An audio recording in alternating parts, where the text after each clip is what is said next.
Now, an independent report into the underdosing of over 1,200 patients with the seasonal flu vaccine has found that some pharmacists had not been trained properly on how to measure the dose. So, what went wrong?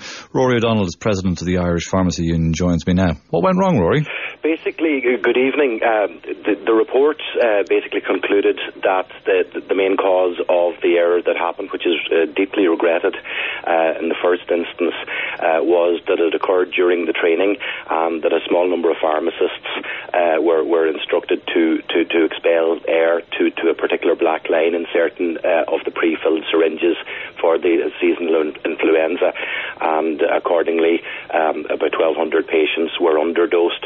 Immediately that came to light within a number of weeks of the vaccination programme starting, those pharmacists reported that to the relevant authorities. So there was a video that was issued by the training company Hibernian Healthcare that set one level of vaccination supposed to be in the syringe, but then the product documentation set another. Yes, indeed. The product documentation was also criticised a little bit in the report, that perhaps it could have been a little bit clearer. Certainly. Well, which one was right? Well, the correct one was clearly the specific product characteristics contained in the vaccination. But I think it is very important to say that yes, the cause was very much rooted in the training. Okay, but fair enough. But did none of your 203 pharmacists who were incorrectly trained ever think to look at the product documentation? Well, first of all, it was the pharmacists themselves that brought this to light, and immediately remedial action was immediately taken. The vast majority. Sorry, six weeks later. Nevertheless, it was the pharmacists themselves who actually spotted this.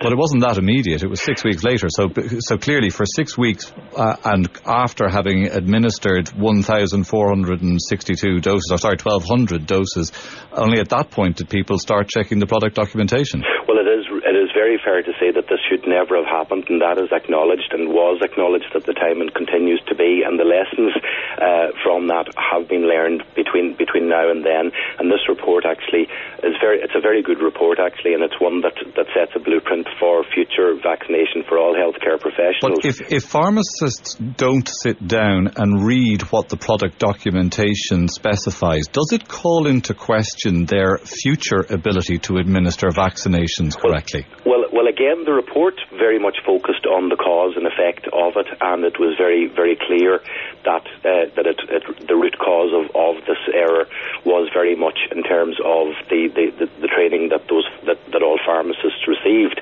And as I say, patients were contacted very quickly, and indeed the report also highlights that there was a high level of patient satisfaction with the efforts that was made to contact them and to revaccinate. What happened then? They had to be revaccinated from the start, did they? Yes, that's exactly what happened. And are all 1,200 all right? We understand so. There's certainly no reports of any adverse effects for any patients, but it is very important to state why the vaccination service was extended to pharmacists, and indeed it's the case in certain other countries as well. But it doesn't inspire confidence that on the first occasion that it was extended to pharmacists, it went wrong. I don't think that's fair to say at all. Certainly, again, the review group, which is a very comprehensive 73-page report, it very much highlights the reason for it. It highlights the actions that were taken, and it actually very, very clearly states that the patients of Ireland can be confident of pharmacists' vaccination services now and into the future, and that is something that the Irish Pharmacy Union echoes very, very loudly. I'm afraid I'm over time. Rory O'Donnell, president of the Irish Pharmacy Union, thank you very much. Over to Met Éireann.